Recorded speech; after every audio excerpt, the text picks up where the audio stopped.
Kita semua diajar untuk takut pada perkara yang salah. Sejak kecil, kita diberitahu bahawa kematian adalah musuh terbesar, penamat yang paling menakutkan. Tetapi, bagaimana jika saya katakan kepada anda bahawa ketakutan terbesar yang sepatutnya kita hadapi bukanlah penamat kehidupan, tetapi kehidupan yang tidak pernah benar-benar dimulakan? Bagaimana jika tragedi sebenar bukanlah mati, tetapi sampai ke penghujung hayat kita dan menyedari bahawa kita tidak pernah benar-benar hidup? Musuh sebenar yang mencuri impian, potensi dan kebahagiaan anda bukanlah kematian. Ia adalah keraguan. Ia adalah penangguhan. Ia adalah bisikan halus yang berkata, tunggu sekejap lagi. Tunggu sehingga anda bersedia. Tunggu sehingga masa yang sesuai. Tunggu sehingga semua bintang sejajar. Inilah penipuan terbesar yang kita terima. Kerana masa yang sesuai itu tidak akan pernah tiba. Keadaan yang sempurna adalah satu ilusi. Setiap hari yang anda habiskan dalam penantian adalah satu hari yang dicuri dari satu-satunya kehidupan yang anda miliki. Kematian adalah satu kepastian, satu kitaran semula jadi yang melengkapkan perjalanan. Tetapi kehidupan yang dipenuhi dengan potensi yang tidak disentuh, pilihan yang tidak dibuat dan perkataan yang tidak diucapkan adalah satu tragedi yang boleh dielakkan. Pencuri sebenar bukanlah penamat, tetapi penangguhan yang tidak berkesudahan. Ia adalah pilihan untuk kekal di persimpangan jalan, takut untuk memilih satu laluan kerana anda mungkin terlepas laluan yang lain. Dan dalam keadaan tidak memilih itu, anda sebenarnya tidak berada di mana-mana. Anda hanya wujud sebagai bayang-bayang kepada kehidupan yang sepatutnya anda jalani. Fikirkan tentang ini dari perspektif fizik kuantum.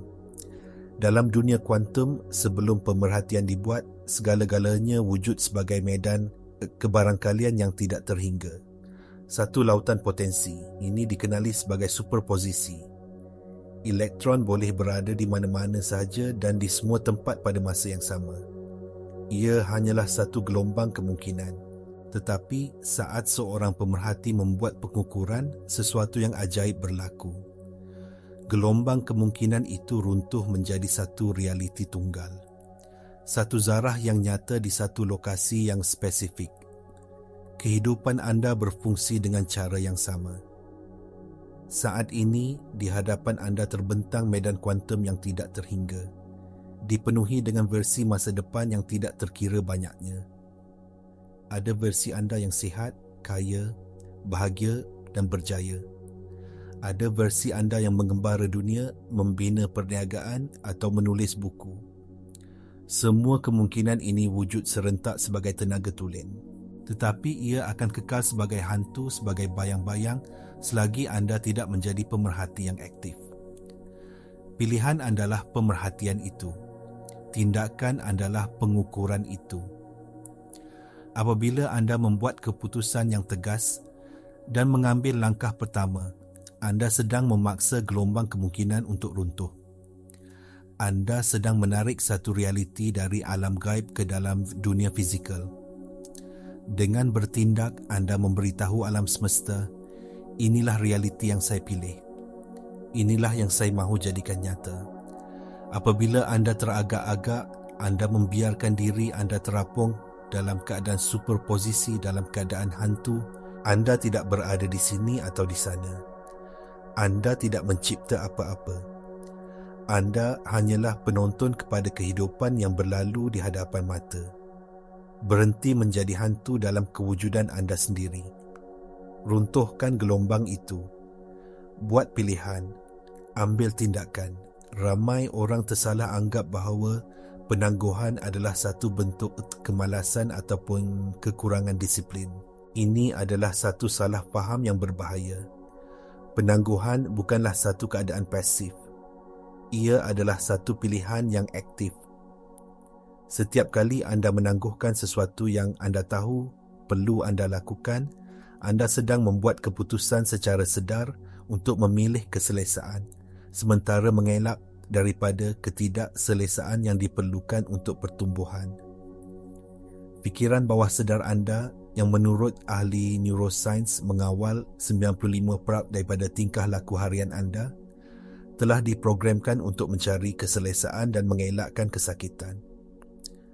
Program ini terbentuk daripada pengalaman masa lalu, terutamanya ingatan emosi yang kuat. Apabila anda berfikir untuk memulakan projek baru, bercakap di hadapan orang ramai atau membuat perubahan besar dalam hidup anda, fikiran bawah sedar anda serta-merta mengimbas pangkalan datanya. Jika ia menemui sebarang ingatan tentang kegagalan, penolakan atau rasa malu yang berkaitan dengan tindakan serupa pada masa lalu, ia akan mencetuskan tindak balas ketakutan. Ia akan memberitahu anda ini berbahaya, jangan lakukannya, kekal di tempat yang selamat. Jadi, penangguhan anda sebenarnya adalah satu mekanisme pertahanan yang sudah lapuk. Anda secara aktif memilih untuk kekal dalam zon selesa yang biasa, walaupun zon itu membuat anda tidak bahagia dan tidak puas hati. Anda memilih kebiasaan penderitaan berbanding ketidakpastian pertumbuhan. Untuk memecahkan kitaran ini, anda perlu sedar bahawa setiap kali anda menangguhkan sesuatu, anda sedang mengukuhkan satu laluan saraf di otak anda. Anda sedang melatih diri anda untuk menjadi seorang yang teragak-agak. Anda sedang menjadikan penangguhan sebagai sebahagian daripada identiti anda. Pilihan sebenar bukanlah antara melakukan sesuatu sekarang atau kemudian. Pilihan sebenar adalah antara menjadi orang yang bertindak atau menjadi orang yang menunggu.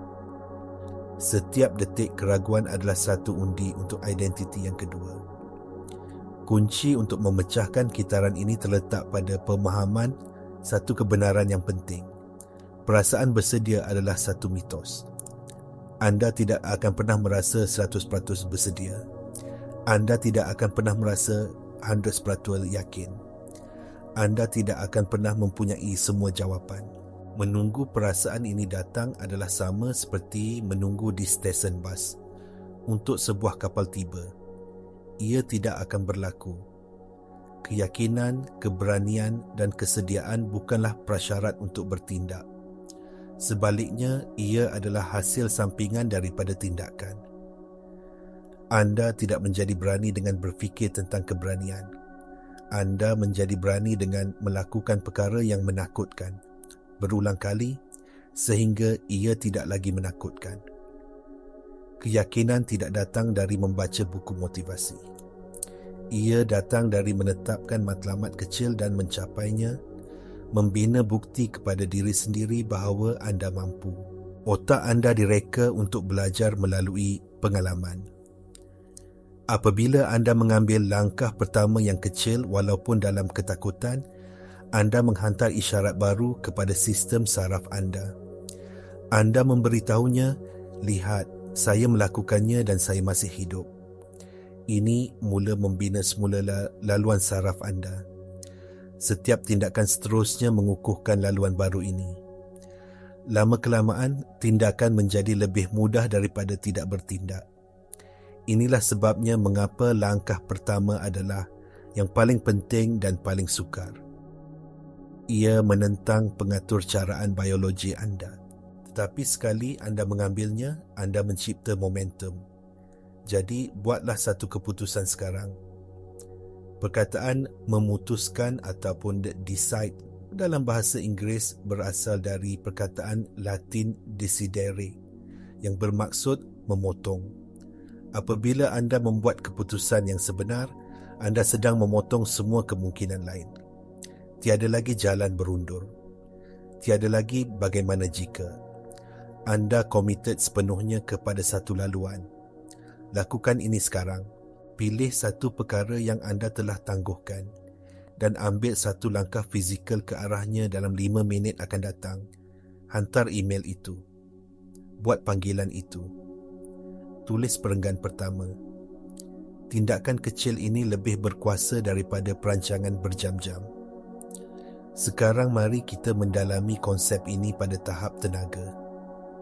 Alam semesta tidak bertindak balas kepada apa yang anda mahukan. Ia tidak bertindak balas kepada pemikiran positif atau afirmasi anda semata-mata. Alam semesta bertindak balas kepada siapa anda, kepada getaran atau frekuensi yang anda pancarkan. Dan frekuensi anda ditentukan bukan sahaja oleh fikiran anda, tetapi oleh gabungan fikiran, perasaan dan yang paling penting, tindakan anda. Setiap manusia adalah medan elektromagnetik.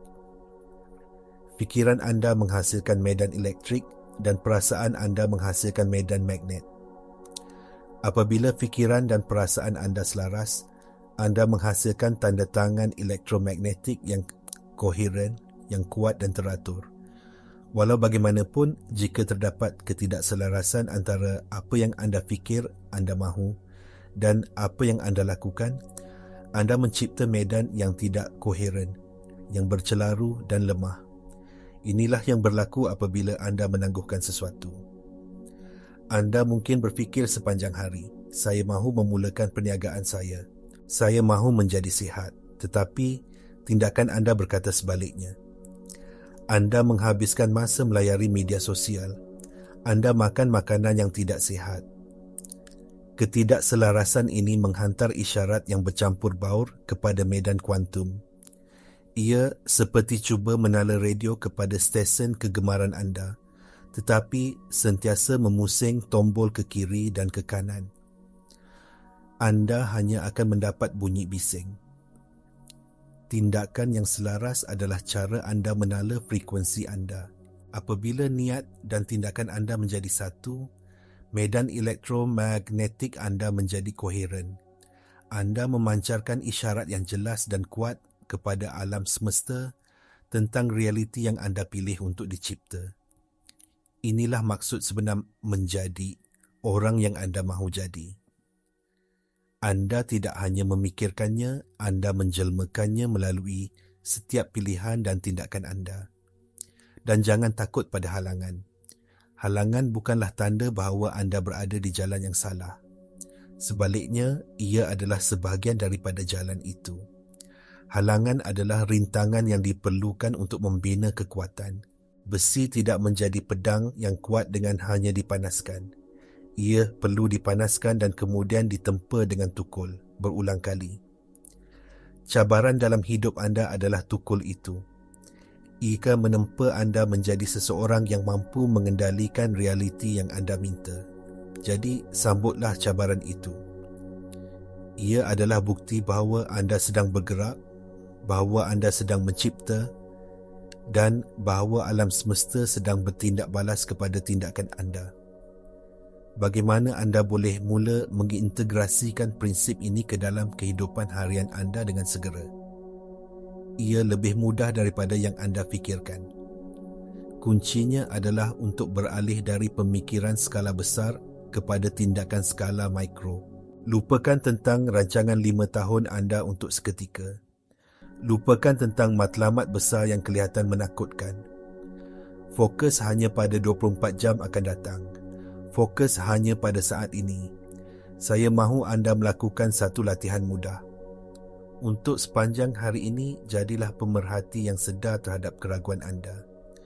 Setiap kali anda merasakan keinginan untuk menangguhkan sesuatu, sama ada ia membalas email, membasuh pinggan mangkuk atau memulakan senaman, perhatikan perasaan itu. Akui ia, kemudian secara sedar pilih untuk mengambil satu langkah fizikal yang paling kecil ke arah tugasan itu.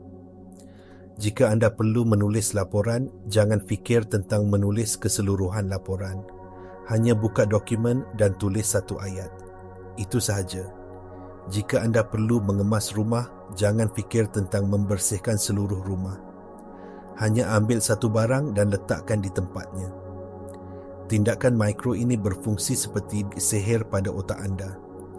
Ia memintas tindak balas ketakutan kerana tugas itu sangat kecil sehingga ia tidak kelihatan mengancam. Tetapi apa yang ia lakukan ialah ia memulakan momentum. Ia memecahkan keadaan pegun. Ia membuktikan kepada diri anda bahawa anda adalah seorang yang bertindak. Lakukan ini berulang kali sepanjang hari. Setiap tindakan kecil adalah satu pengulangan untuk identiti baru anda. Dan saya mahu anda menjadikan ini nyata. Sekarang juga berhenti seketika dan fikirkan satu perkara yang telah anda tangguhkan. Satu perkara. Kemudian pergi ke bahagian komen di bawah dan tuliskan satu tindakan mikro yang akan anda ambil dalam masa 10 minit akan datang untuk memulakannya. Dengan menulisnya, anda mencipta satu komitmen. Dengan melakukannya, anda mula mengubah realiti anda. Apabila anda mula mengambil tindakan secara konsisten, anda pasti akan menghadapi dua cabaran besar, keraguan dan ketakutan. Adalah penting untuk anda memahami cara mengatasinya. Jika tidak, anda akan kembali kepada corak lama. Keraguan adalah suara ego anda yang cuba mengekalkan anda dalam identiti lama yang dikenalinya. Ia akan berkata, siapalah awak untuk melakukan ini, awak tidak cukup baik. Awak akan gagal. Kuncinya di sini bukanlah untuk melawan suara ini, tetapi untuk melihatnya sebagai apa adanya. Bunyi bising yang tidak relevan, ia hanyalah program lama yang sedang berjalan. Apabila keraguan muncul, akui ia tanpa pertimbangan. Katakan, terima kasih kerana berkongsi tetapi saya yang mengawal sekarang. Kemudian, alihkan fokus anda kembali kepada tindakan. Tindakan adalah penawar kepada keraguan. Anda tidak boleh berfikir untuk keluar dari keraguan. Anda mesti bertindak untuk keluar daripadanya. Ketakutan pula adalah tindak balas biologi yang lebih mendalam, berpunca dari amigdala, bahagian otak primitif anda yang bertanggungjawab untuk kelangsungan hidup. Ia tidak dapat membezakan antara ancaman sebenar seperti harimau dan ancaman yang dirasakan seperti bercakap di hadapan umum atau memulakan perniagaan baru. Baginya, kedua-duanya adalah ancaman kepada kelangsungan hidup. Jadi ia mencetuskan tindak balas, lawan atau lari, membanjiri badan anda dengan kortisol dan adrenalin. Inilah sebabnya mengapa anda merasa jantung berdebar-debar dan tapak tangan berpeluh apabila anda melangkah keluar dari zon selesa anda. Rahsianya adalah untuk tidak melihat ketakutan sebagai isyarat berhenti. Ia hanyalah isyarat bahawa anda sedang berkembang. Ia adalah isyarat bahawa anda sedang menolak sempadan zon selesa anda. Belajarlah untuk bertindak walaupun takut. Lakukan ia dengan rasa takut. Lama-kelamaan anda akan mengajar semula amigdala anda bahawa tindakan ini sebenarnya tidak mengancam nyawa. Anda akan membina toleransi terhadap ketidakselesaan. Inilah bagaimana anda membina keberanian. Dan ingatlah tentang epigenetik. Setiap kali anda memilih tindakan mengatasi ketakutan, anda bukan sahaja mengubah pemikiran anda. Anda secara literal menghantar isyarat kimia baru ke sel-sel anda. Lama-kelamaan, tindakan yang konsisten ini boleh mempengaruhi ekspresi gen anda, membina badan dan minda yang lebih berdaya tahan dan berani pada tahap biologi. Anda sedang membina semula diri anda dari dalam keluar. Jadi, kita kembali kepada persoalan asal. Apa yang sebenarnya anda takutkan? Adakah anda takut mati? Atau adakah anda takut tidak pernah benar-benar mencuba? Adakah anda takut gagal? Atau adakah anda takut sampai ke penghujung jalan dan diseksa oleh hantu-hantu potensi yang tidak pernah anda realisasikan? Kehidupan bukanlah latihan. Tidak ada cubaan kedua. Saat ini adalah satu-satunya realiti yang anda miliki. Masa lampau hanyalah ingatan. Masa depan hanyalah imajinasi. Titik kuasa anda untuk mengubah segala-galanya adalah sekarang. Setiap detik yang berlalu adalah satu peluang yang hilang untuk mencipta, untuk mengalami, untuk menyayangi, untuk menjadi versi terhebat diri anda. Hentikan penipuan bahawa anda mempunyai masa yang tidak terhingga. Anda tidak memilikinya. Hentikan menunggu kebenaran dari orang lain. Beri kebenaran kepada diri sendiri. Hentikan menunggu ilham. Ilham datang selepas anda mula, bukan sebelumnya. Segala-galanya yang anda inginkan, kekayaan, kesihatan, cinta, kepuasan berada di seberang jambatan tindakan. Tiada jalan lain. Fahami ini. Alam semesta tidak berhutang apa-apa kepada anda. Ia tidak akan menyerahkan impian anda di atas talam perak. Anda perlu menuntutnya. Anda perlu menuntutnya dengan komitmen yang tidak berbelah bahagi, dengan keberanian untuk menghadapi ketidakpastian, dan dengan kesediaan untuk bertindak walaupun anda takut dan tidak bersedia.